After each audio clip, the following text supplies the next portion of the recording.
नमस्कार दोस्तों, मैं भारतीय छात्र संसद का एक मेंबर डीएस जंगपांगी आपके साथ हूं। हमारे president state coordinator Pramod Mishra ji के नाम पर मैं उनका प्रतिनिधित्व करता हूं, उनका मीडिया सलाहकार हूं। और आज हमारे साथ हैं उत्तराखंड राज्य के, जो कि भारत का एक बहुत ही प्रचलित राज्य है, जिसका नाम 2007 में बदलकर उत्तराखंड रख दिया गया। विपुल कार्की जी हमारे साथ हैं, जो कि एनएससीआई से हैं, एक सोशल वर्कर हैं और एक स्टूडेंट एक्टिविस्ट होने के साथ ही साथ स्टूडेंट्स के लिए कार्य करते हैं। इनका अभी भी जब भी स्कूल के बाद जो भी कार्य रहा, स्टूडेंट्स के लिए हित के लिए रहा, ना किसी दलगत राजनीति से ऊपर उठ के इन्होंने कई सारे काम किए। ये अभी भी सोशल मीडिया में एक्टिव हैं, आप जाके इन्हें फॉलो कर सकते हैं और फेसबुक पे भी एक्टिव हैं। इनका नाम विपुल कार्की है, जब बाकी डिटेल आपको डिस्क्रिप्शन में मिलेंगी। और विपुल जी कैसे हैं? नमस्कार दीपक जी, बहुत बहुत धन्यवाद आपका। और बहुत मैं आपको बधाई देना चाहता हूँ। आप एक ऐसे शुभ कार्य को और एक अच्छे कार्य को कर रहे हैं जो स्टूडेंट्स के लिए हम करना चाह रहे हैं। आप बहुत बड़े लेवल पे इसको कर रहे हैं, तो मेरे तरफ से आपके लिए मतलब बहुत ज्यादा दुआएं हैं और बहुत ज्यादा शुभकामनाएं हैं। और धन्यवाद देना चाहता हूँ, आपने मुझे इस मीडियम के माध्यम से, इस जूम मीटिंग के माध्यम से आपने मुझे इनवाइट करा, तो बहुत बहुत धन्यवाद आप सभी का। सारे व्यूअर्स को भी मेरा धन्यवाद। बिल्कुल विपुल जी, अब हम ये जानना चाहते हैं, उत्तराखंड की जो शिक्षा व्यवस्था है, जो हायर एजुकेशनल का प्रॉब्लम है उत्तराखंड में, वो किस हद तक सही है? आपको क्या लगता है, क्या प्रॉब्लम है या सरकार द्वारा ये बतलाया जा रहा है कि प्रॉब्लम नहीं है? ये आप स्पष्ट कीजिए, अभी का सिनेरियो क्या है? धरातल पे अगर हम बात करते हैं उत्तराखंड में शिक्षा की, तो नजदीक से देखने में मुझे लगा कि बहुत सारे काम करना जरूरी है। सन 2000 में हमने इस उत्तराखंड राज्य को अलग तो बनाया, और जिस मोटिव के साथ हमने इस राज्य को बनाया था ताकि हम इसको अलग से नर्चर कर पाए, उस पे एजुकेशनल, मेडिकल, बहुत सारी चीजें ऐसी होती है जिसको नर्चर करना होता है, उसमें हम पीछे रह गए हैं।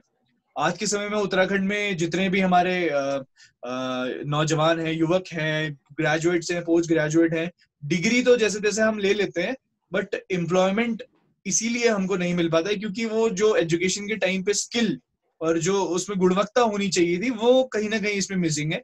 हम इसी वजह से पिछड़ पाते हैं, क्योंकि और राज्यों में, और जितने भी हमारे दिल्ली है, यूपी है और महाराष्ट्र है, गुजरात है, पंजाब है, उन राज्यों में उस डिग्री के साथ वो गुणवत्ता भी रहती है। यहाँ पे हमारा उत्तराखंड राज्य बहुत पीछे छूट गया है। आज 20 साल का हमारा उत्तराखंड हो चुका है, और जो युवक उस समय उत्तराखंड देख रहा था और सपने देखा था कि हाँ हमारा राज्य अच्छा कर पाता, पर हकीकत कुछ और है। बहुत सारी सरकारें आई, सरकारें बदले, पर हकीकत में अगर मैं आपको बात करूं एक स्टूडेंट होने के नाते, मैं काफी निराश हूं, और गुणवत्ता के उसमें हम जीरो है आज के समय में।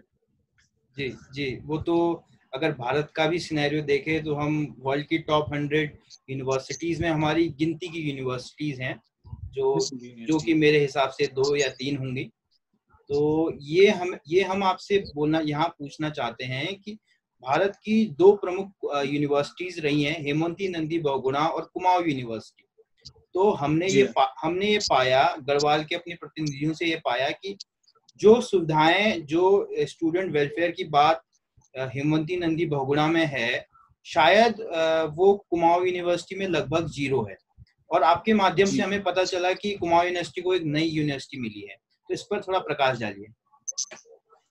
जैसे कि आपने बताया, एचएनबी गढ़वाल यूनिवर्सिटी जो सेंट्रल यूनिवर्सिटी है उत्तराखंड में, एक अकेली सेंट्रल यूनिवर्सिटी, और कुमाऊं विश्वविद्यालय जहां एक राज्य स्टेट यूनिवर्सिटी है, अभी उस पे वो दर्जा नहीं आया है। हम अगर देखें उसके कार्यों के बारे में, उनके सिस्टम के बारे में, कुछ साल पहले सेमेस्टर सिस्टम यहाँ पे लागू करा गया, और यूनिवर्सिटीज को देखे हुए, यूजीसी के नियम को देखते हुए, बट आज सेमेस्टर सिस्टम को ये ना लागू कर पाते हैं, ना ही ये इनको रिजल्ट्स को अच्छे से मैनेज करना आता है, ना ही परीक्षाओं को अच्छे से मैनेज करना पाता है। बहुत सारी गलतियां मिलती है जब हम अपनी परीक्षाओं के समय पे बच्चों को अपने एडमिशन के टाइम पे बहुत गलतियां दिखती है। तो कुमाऊं विश्वविद्यालय खुद अपना इतना अपडेट नहीं है जितना गढ़वाल यूनिवर्सिटी है। हम जानते हैं बच्चे यहाँ सीमांत इलाकों से आते हैं, जिन बच्चों को कुछ इन्फॉर्मेशन नहीं रहती है। पिथौरागढ़, मुनस्यारी, धारचूला, कांडा, बागेश्वर से और शामा साइड से भी बहुत सारे बच्चे आते हैं। दूर दूर से रुद्रपुर भी हमारे बहुत बच्चे हैं, काशीपुर, खटीमा। तो उन बच्चों को बहुत सारी मुश्किलों का सामना करना पड़ता है और अपनी सारी गलतियों को, जो भी यूनिवर्सिटी के द्वारा करी गई है, ना ही उनके द्वारा, उन गलतियों का सुधार करने के लिए उनको नैनीताल आना पड़ता है, जो विश्वविद्यालय जहाँ पे हमारा स्थापित है। इसी के बीच आज हमारे राज्यपाल जी, माननीय राज्यपाल जी द्वारा एक गैजेट निकाला गया, जिसमें बताया गया कि कुमाऊं विश्वविद्यालय का जो एक कैंपस था, शोभन सिंह जीना परिसर, उसको अलग से एक विश्वविद्यालय बना दिया गया है, जिसका नाम शोभन सिंह जीना विश्वविद्यालय है, जिसके अंदर हमारे 4 जिले जैसे पिथौरागढ़, बागेश्वर, चंपावत और अल्मोड़ा की जितने भी महाविद्यालय हैं वो सम्मिलित हो जाएंगे और कुमाऊं विश्वविद्यालय से अब ये अलग एक विश्वविद्यालय चलेगा।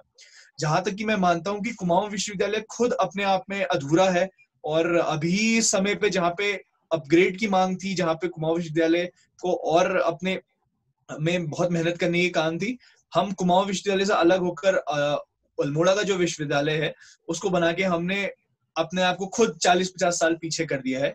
हमारे कैंपस, अल्मोड़ा कैंपस में बहुत सारी ऐसी चीजें मौजूद नहीं है, ना ही इंफ्रास्ट्रक्चर है, ना ही रोड्स है, नहीं आपकी कोई और फैसिलिटीज है, ऑफिसेज है। तो आज मुझे लगता है कि हमने इस डिसीजन को लेके अपने स्टूडेंट्स को, अपने जितने भी लोग हैं उससे जुड़े हुए हैं, जिनकी रोजी रोटी के साथ साथ दिनचर्या और बहुत सारी चीजें इफेक्ट होती है, वो प्रभावित हुई है। हाँ, ये एक चीज अच्छी है कि जो पिथौरागढ़ में बच्चा था, जो बागेश्वर में बच्चा था, जो सीमांत इलाकों से आता था, उसको नैनीताल जाने से अच्छा अब अल्मोड़ा आना पड़ेगा और उसका कुछ खर्चा, कुछ आपका चीज बचेगी। उसको अपडेट करने में आपको समय करना चाहिए था, थोड़ा समय लेना चाहिए था। अभी कोरोना काल चल रहा है, कोरोना काल में ऐसी चीजें कर पाना बहुत मुश्किल है। एडमिशन्स भी शुरू हो गए हैं।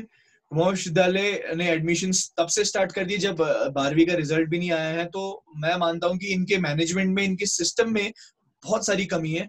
हाल ही में मैं देख रहा था कि हमारे कुलपति जी, जो प्रोफेसर एनके जोशी जी हैं, उन्होंने एक स्टेटमेंट दिया था न्यूज में कि बच्चे कोई क्लास आते नहीं है और अगर अभी भी क्लास नहीं आ रहे हैं ऑनलाइन में, तो हम बिना क्लास कराए भी परीक्षाएं कराई जा सकती है। मुझे बिल्कुल एक ऐसा बयान लगा जिसमें बच्चों के साथ भेदभाव हो रहा है। आज के समय में ऑनलाइन क्लासेस के नाम पर एक ऐसा ढकोसला हमारे विश्वविद्यालय ने सबके सामने पेश करा। जो लोग शहर में रहते हैं उनके पास ही कनेक्टिविटी नहीं है। शायद मैं आपके साथ बात कर पा रहा हूँ क्योंकि मुझे कहीं से एक इंटरनेट कनेक्शन मिला, मुझे एक ऐसी जगह बैठना पड़ा जहाँ पे इंटरनेट कनेक्शन सही आता है, वरना मैं भी अटक अटक के बात करता। बिजली बहुत यहाँ पे जाती है। तो आप एक ऐसा अंदाजा लगाइए कि जो बच्चे गांव पे हैं, जहाँ पे गांव में अभी तक बिजली नहीं पहुंची है, सिग्नल नहीं पहुंची है, वो बच्चा ऑनलाइन पढ़ाई करके कैसे परीक्षाएं देगा। तो इसी संदर्भ में हमने कुछ आंदोलन भी करे और कुमाऊं विश्वविद्यालय इनको नहीं सुन देख पा रही, सरकारों के एक प्रेशर के अंदर काम करती है। और ये जो अल्मोड़ा विश्वविद्यालय बनाने का जो इनका मोटिव था, ये भी एक राजनीतिक इनिशिएटिव था। इनको अपनी शिक्षा प्रणाली पे सुधार करना चाहिए था, ना कि ऐसे बंटवारे कुमाऊं विश्वविद्यालय की जो स्थिरता थी, एकजुटता थी, उसको अलग करना। तो मुझे तो ऐसा लगता है कि कुमाऊं विश्वविद्यालय और अल्मोड़ा विश्वविद्यालय जो अब बन चुका है, इसको अपने अंदर बहुत ज्यादा काम करने की जरूरत है और सरकार को भी अब फैसला लेने के बाद इन पे मेहनत करने की जरूरत है। एक घोषणा करके आप उनको सिर्फ छोड़ नहीं सकते। लाखों भविष्य इन पे अटके हुए हैं। बहुत सारे बच्चे यहाँ से जाते हैं मेडिकल तो छोड़ के, बाकी इसरो है, IITs है, BSc MSc करने जाते हैं वहाँ पे। तो ऐसा नहीं है यहाँ पे टैलेंट की कमी है, बट HNB गढ़वाल में जो आपकी सुविधाएं मिलती हैं, वही सुविधाएं अगर कुमाऊं विश्वविद्यालय में भी मिले, यहाँ का पहाड़ का जो बच्चा है, कुमाऊं का जो बच्चा है, वो और आगे जा सकता है। इतनी कम सुविधाओं में अगर वो करता है, तो अगर अच्छी सुविधाएं मिलेंगी, तो मैं मानता हूँ कि ये विश्वविद्यालय और अल्मोड़ा और कुमाऊं, उत्तराखंड बहुत नाम कमाएगा पूरे देश और विदेश। बिल्कुल, जहाँ की जैसा कि विपुल जी बता रहे हैं कि कम सुविधाओं और लचर व्यवस्था के कारण सरकार की भी इसमें जिम्मेदारी है, समाज की है, सोसाइटी की है। हमारे कई सारे ऐसे संगठन हैं कुमाऊं में जो बहुत ही लचर काम कर रहे हैं, लचर व्यवस्था है। सरकार की तरफ से रहे, भले वो किसी भी पार्टी की सरकार रही हो, या जब भी हम उत्तर प्रदेश में भी थे, उत्तर प्रदेश में तो हम एक हीन दृष्टि से देखे जाते थे। जब अगर हिंद पहाड़ियों को अभी भी इस प्रकार से देखा जाता है, लेकिन अगर जो पढ़ा लिखा वर्ग है, एक लुटेन क्लास का व्यक्ति है, वो जानता है पहाड़ियों की ताकत क्या है। आप जानते होंगे गढ़वाल ने 4 से अधिक जनरल दिए हैं और कुमाऊं ने भी 2 से अधिक जनरल दिए हुए हैं। अभी डोभाल साहब हमारे केंद्र में हैं और कई सारे ऐसे विख्यात लोग हैं, जनरल विपिन रावत जी हैं जो हमारे हमारे राज्य से ही आते हैं। तो ये हमारे दर्शकों को पता होना चाहिए उत्तराखंड की क्या कैपेसिटी है। एशिया का सबसे बड़ा डैम यहाँ है, यहाँ आईएएस ट्रेनिंग सेंटर है आपका लाल बहादुर, आप यही हमारे गढ़वाल क्षेत्र में है ये। अब हम आपसे एक चीज पूछना चाहते हैं जिसपे हमारे दर्शक सुनना चाहेंगे, क्या यूजीसी का ये उदासीन व्यवहार किस हद तक सही है? जो केंद्र सरकार से तो हम सवाल पूछने का अधिकारी नहीं, लेकिन यूजीसी जो बच्चों के लिए भविष्य के लिए सोचती है, एक ऐसी ऑर्गेनाइजेशन जिसको पूरी देश के बच्चों का भविष्य होता है, भले वो प्रोफेशनल कोर्स हो या किसी भी छोटे बड़े कोर्स का उनके पास अधिकार है, उनकी ये उदासीनता हमारे राज्य को कितना हानि पहुंचा रही है, आप इस पे प्रकाश डाल सकते हैं जरा? जैसे कि आपने कहा उसमें कि हम सरकार से, केंद्र सरकार से तो कोई सवाल ही नहीं कर सकते, क्योंकि ये सरकार सिर्फ सवालों को लपेटना और उनको कहीं टाल मटोल करना जानती है, जवाब देना उन्होंने कभी सीखा नहीं। यूजीसी की जैसे आपने बात कही, यूजीसी यूनिवर्सिटी ग्रांट कमीशन जो हमारे सारे भारत के जितने भी विश्वविद्यालय हैं उनको एक तरीके से गाइडलाइंस और कंट्रोल करती है। आज के समय पे मैं देख रहा हूँ यूजीसी एक ऐसे नियम निकाल रही है, कुछ ऐसे नियम निकाल रही है अंतिम सेमेस्टर के बच्चों के लिए, जो उन्होंने हाल ही में नियम निकाला कि अंतिम सेमेस्टर के बच्चों को पेपर देना अनिवार्य होगा। सर इसमें एक्स स्टूडेंट भी आते हैं जो यूजीसी भूल रहा है। एक्स स्टूडेंट्स होते हैं, बहुत सारे ऐसे हमारे स्टूडेंट्स हैं जिनके एक्स लास्ट ईयर के पेपर हैं जिनके खराब हुए थे, जो रिपीट कर रहे हैं। कुछ ऐसे बच्चे जिनके बैक के फॉर्म है जो रिपीट कर रहे हैं, और बहुत ऐसे हैं जिनको इस यूजीसी के ऊपर बहुत ज्यादा भरोसा था और चाहते थे कि एक ऐसा रिवाइज्ड आप गाइडलाइंस तैयार करें जो सभी बच्चों को, सभी को एक समान तौर पर अच्छा उदाहरण दे। बट मुझे लगता है कहीं ना कहीं ये जो यूजीसी का जो नया आपका गाइडलाइन आई है, ये पॉलिटिकल प्रेशर के साथ बनाई गई है। इसमें बहुत सारी त्रुटियां हैं। सबसे पहली चीज, इन्होंने यहाँ पे एक पॉइंट रखा कि अगर हम थर्ड ईयर के बच्चों को प्रमोट कर देते हैं तो उनकी जो डिग्री की वैलिडिटी है वो बेकार हो जाएगी, इनवैलिड मानी जाएगी। मैं इनसे सवाल, मैं इन पे आपके इस मीटिंग के से उसमें उनसे सवाल पूछना चाहूंगा कि कितने जो हमारी यूनिवर्सिटीज इनसे आज से पहले जो वैलिड डिग्रीज प्राप्त करी हैं, उनके पास क्या कोई डेटा है कि उन डिग्री की कोई मान्यता है आगे, क्या उनसे डिग्री से कोई जॉब मिल पाएगी? मैं मानता हूं कि हमारे देश में इतने सारे ग्रेजुएट युवा हैं, अनएम्प्लॉयड हैं, और सबके सब आज अपने काम के लिए, अपने गुजर बसर के लिए कोई और माध्यम ढूंढते हैं, ना ही अपनी कॉलेज की ग्रेजुएशन डिग्री से। तो ये ग्रेजुएशन डिग्री का वैलिड इनवैलिड रीजन मुझे कुछ समझ नहीं है, क्योंकि मुझे ग्रेजुएशन के बाद तो कोई ऐसा जॉब दिखती नहीं है जिसपे हमारी सरकार काम करती है। ग्रेजुएशन डिग्री देने के बाद भी आपको सोचना चाहिए कि उस डिग्री का आप बच्चों को क्या आप काउंसिल करके उनको क्या जॉब के दिखाएंगे। यूजीसी ने एक बात और कही कि फर्स्ट सेमेस्टर के और थर्ड सेमेस्टर पे, सिक्स सेमेस्टर के, फोर्थ सेमेस्टर के जितने भी बच्चे थे उनमें से इंटरमीडिएट वालों को आप प्रमोट कर देंगे। तो इससे उन्होंने एक चीज और दर्शाई कि जो सेकंड सेमेस्टर और फोर्थ सेमेस्टर है वो महत्वहीन है, उन्हें कोई महत्व ही नहीं है। अगर आप उनको प्रमोट कर देते हैं और आप अंतिम सेमेस्टर के बच्चों को एग्जाम दिलवाते हैं, तो उससे तो एक यही मानसिकता दिखती है कि जो सेकंड सेमेस्टर है, फोर्थ सेमेस्टर है, फर्स्ट ईयर है, सेकंड ईयर है, उसमें पढ़ाई करके कुछ होता नहीं है। आपकी सारी की सारी डिग्री वैलिडिटी है वो अंतिम सेमेस्टर के रिजल्ट पे। तो ये भी मुझे एक बहुत दोहरापन लगा यूजीसी का। हम अगर देखें, यूजीसी जिस रिस्पॉन्सिबिलिटी के साथ है उसे नॉर्थ में जो बच्चे हैं उन यूनिवर्सिटीज का भी ख्याल रखना है, साउथ में जो है उनकी भी ख्याल रखना है, नॉर्थ ईस्ट में है, वेस्ट में है, और हमारे यहाँ उत्तराखंड में पहाड़ के इलाकों में है, कश्मीर में है, जहां भी है, जहां भी यूनिवर्सिटीज अपना रखती है, हर जगह के ज्योग्राफिकल और वहाँ के पॉलिटिकल और रीजनल सोशल लेवल को ध्यान देते हुए उनको नियम निकालने चाहिए थे। बट उन्होंने एक ऐसा नियम निकाला जो सिर्फ हाई क्लास और उन क्लास के लोगों को फायदा पहुंचाता है जिनके पास सुविधाएं मौजूद है। जिनके पास सुविधाएं नहीं मौजूद है उनके साथ शायद यूजीसी और ये केंद्र सरकार दोनों ही भेदभाव कर रही है और शायद इनको ये अपना नागरिक भी नहीं मानती है। मुझे ऐसा लगता है कि ये स्टूडेंट्स को स्टूडेंट्स के तौर पे नहीं लेती है, इनको एज अ बोझ के तौर पे ले रही है। तो सोचती है कि ये तो पहले भी बिना इंटरनेट के काम करते थे, अभी भी बिना इंटरनेट के काम करेंगे तो ऐसे भी पेपर दे देंगे, क्या इनका कम हो जाएगा, क्या ज्यादा हो जाएगा। ऐसी सोच मुझे लगी यूजीसी की, और मैं इस जो नई गाइडलाइंस है उनका मैं पूर्ण रूप से मैं बहिष्कार करता हूं, अपने अपने पर्सनल तौर पर भी, और अपने जितने भी मेरे साथ समर्थक हैं, मेरे साथी हैं, मेरे दोस्त हैं, उन सब ने भी मेरा इस चीज में साथ दिया। तो ये जो दिशाहीनता है यूजीसी के, उसमें मुझे लगता है कि आप ऐसे कमीशन को वो करते हो जो भविष्य बनाता है लोगों का, और आप एजुकेशन डिपार्टमेंट टॉप लेवल में है, तो आपको एक ऐसे व्यक्ति की तरह, एक ऐसे कमीशन की तरह सजेस्ट निर्णय लेना चाहिए जो एक समझदार और एक एजुकेटेड वे में दिखे। मुझे लगता है कि एक ऐसा डिसीजन लिया गया जो पॉलिटिकल था, ना ही एजुकेशनल।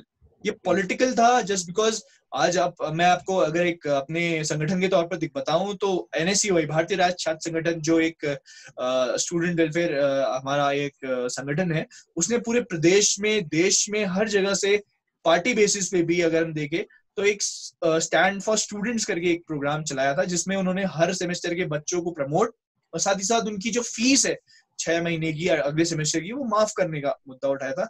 मुझे लगा कि जो केंद्र सरकार है वो आज के समय में प्रेशराइज हो गई थी, क्योंकि ऐसे जन आंदोलन को, छात्र आंदोलन को बहुत ज्यादा सपोर्ट मिला, ना ही ट्विटर में, ना ही नेशनल लेवल पे, और हर जो स्टूडेंट आपका नॉन पॉलिटिकल और कोई और विंग को सपोर्ट करता था, वो भी इस आंदोलन में शामिल हुआ। मुझे लगा कि केंद्र सरकार अपनी नाकामी और अपने इस आंदोलन को दबाने के उसमें यूजीसी का एक सहारा लेते हुए एक ऐसा जिससे सारा का सारा जो मैटर है वो उनके पक्ष में चले जाए। आज बच्चे रोष में है, पर अपनी डिग्री के साथ साथ उन्हें डर है कोरोना का भी। कोरोना अभी भी थमा नहीं है। आज के समय में आप देखेंगे उत्तराखंड में जो राज्य है, उत्तराखंड में जो जितने भी जिले हैं, 2-2, 3-3 जिले करके लॉकडाउन होते जा रहे हैं, और सितंबर अक्टूबर तक का अगर आपने आदेश दिए भी हैं एग्जाम कराने के, मैं मानता हूं कि उत्तराखंड में इतनी सुविधाएं नहीं है जिससे आप बच्चों को संक्रमण होने से रोक सके। हमारे कॉलेज में ही वही चीजें मौजूद नहीं है। आप ग्लव्स, आप मास्क पहना देंगे। आप हाल ही में जानते हैं हमारे सदी के महानायक अमिताभ बच्चन जी, जो इतनी सुख सुविधाओं में अपने घर में ऐशो आराम, उनको अगर कोरोना हो सकता है, तो ये बच्चे तो मासूम गरीब घर से आते हैं। इन बच्चों के पास ना कोई संसाधन है, ना कोई उनके पास मेडिकल फैसिलिटीज है, ना कोई बीमा करवाया किसी उसने, तो उनको कोरोना हो जाएगा तो उनकी जिंदगी और उनके परिवार में जो अपने बच्चों से इतनी आस लगाए बैठे हैं, उनका भविष्य देखते हैं उज्जवल, उनके लिए कौन स्टैंड करेगा। तो आज मैं इस आपके उससे भी मैं धन्यवाद देता हूँ कि आप भी इस आंदोलन में सपोर्ट कर रहे हैं। मुझे पता चला और मैं देख रहा हूँ कि जो अंतिम सेमेस्टर के बच्चे हैं वो भी आप उनके साथ बहुत ज्यादा कांटेक्ट में है, और सभी के सब आप मिलके ऐसे आंदोलन का सपोर्ट करें, तो मैं धन्यवाद आपका भी देता हूँ। बहुत लाखों बच्चों के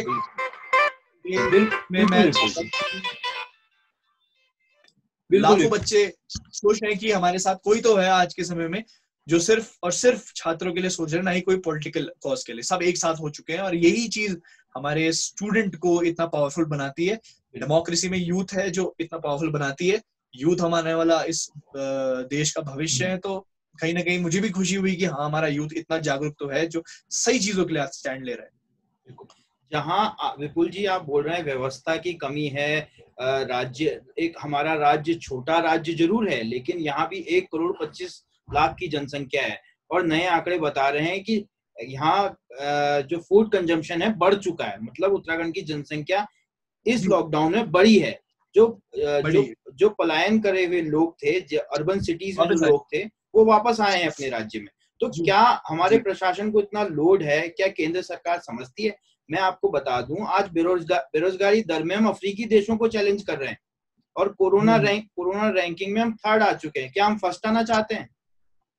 यही हमें व्यवस्था से पूछना है। क्या आप स्टूडेंट्स की हेल्प से अपने रैंक को फर्स्ट लाना चाहते हैं, जो अमेरिका से आप पार करने की ये कोशिश कर रहे हैं? जो एग्जाम का ढकोसला खेला जा रहा है, कहा जा रहा है अगस्त 15 के बाद बच्चों को बोला जा रहा है वैक्सीन आ जाएगी, बोला जा रहा है सितंबर में एग्जाम होंगे, प्रमोट नहीं किया जा सकता। तो ये कोई इनवैलिड आंसर नहीं हुआ सर। तो हम यहाँ से सीधा सवाल पूछते हैं, क्या सरकार के पास जॉब्स हैं? क्या इस राज्य सरकार के पास, अगर हम बात करें, 3 साल हो चुके हैं। मुख्यमंत्री माननीय त्रिवेंद्र सिंह रावत जी खुद कहते हैं अपने, इनके पास आपने बहुत वीडियोस दी हुई कि इस उत्तराखंड राज्य में -1% बेरोजगारी है। तो जिस मुख्यमंत्री जी के पास इतना ज्ञान है कि जो माइनस में परसेंटेज निकाल सकते हैं, तो मैं मानता हूं कि इस राज्य में इतने बेरोजगार भरे हैं और इतने बेरोजगारों ने इतनी गलत जगह वोट दिया और इनको चुना, तो 2022 में जरूर इनकी परीक्षाएं होंगी। हमारी परीक्षा जरूर 2020 में हो जाएगी, पर अगर हम बच गए तो 2022 में जो इनकी परीक्षा होगी उसमें ये इनके सही परिणाम नहीं आ पाएंगे। बिल्कुल बिल्कुल।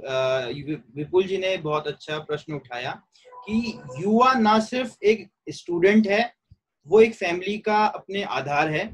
कोई भी युवा अगर अपने क्षेत्र से निकलता है या अपने कॉलेज जाता है तो वो अपने परिवार के लिए कुछ करना चाहता है।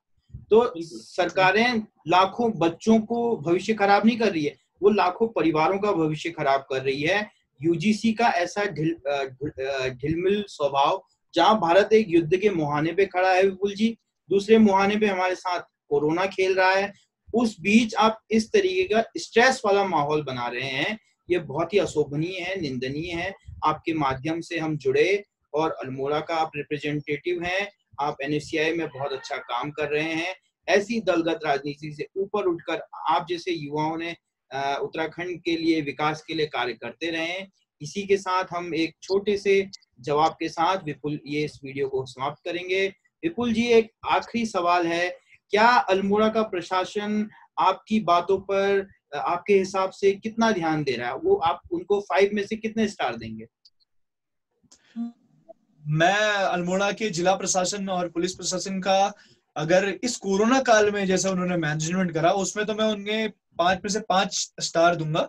पर इसी बीच हमने इस यूसीजी के जो नियम है उसके खिलाफ हमने एक आमरण अनशन रखा, और इस बात को दरकिनार करते हुए कि हम कोरोना काल में अपनी जान की बाजी लगा के परिसर में ऐसे सार्वजनिक जगह पे हम आमरण अनशन कर रहे हैं सिर्फ बच्चों के हक के लिए। प्रशासन ने हम पर एक महामारी एक्ट का एक ऐसा धमकी भरा हमारे साथ एक संदेश भेजा कि आप पर महामारी एक्ट लग जाएगा, एपिडेमिक एक्ट लग जाएगा और आपका भविष्य बिगड़ जाएगा।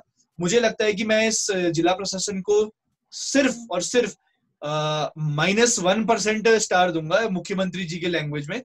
क्यों? क्योंकि जिला प्रशासन का काम सिर्फ और सिर्फ यहाँ तक का सीमित नहीं रहता है। प्रशासन, आप जिले में है तो आपको छात्रों के बारे में सोचना पड़ेगा, स्टूडेंट्स के बारे में सोचना पड़ेगा और सभी चीजों को एक साथ लेते हुए चलना पड़ेगा।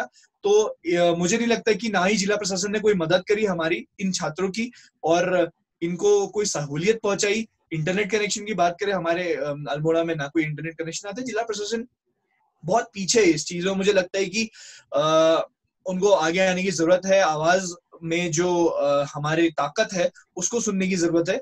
इनका बहुत ऐसा इग्नोरेंस हम छात्रों को डिमोरलाइज करता है, बट हम कुछ ऐसे स्टूडेंट्स हैं जो हार नहीं मानने वाले, और यही हार जिद है जो हम लड़के और कोई भी मुकदमे से हम डरते नहीं है।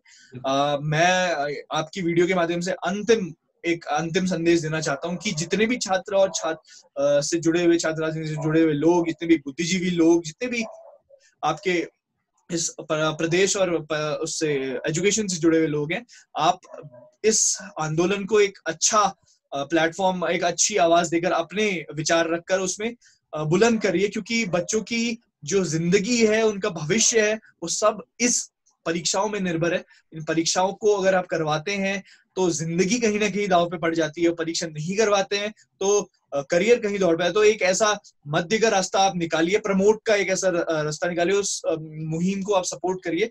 बहुत बहुत धन्यवाद दीपक जी आपका। धन्यवाद विपुल जी, धन्यवाद। जय हिंद, जय भारत, जय उत्तराखंड। आपका बहुत बहुत धन्यवाद।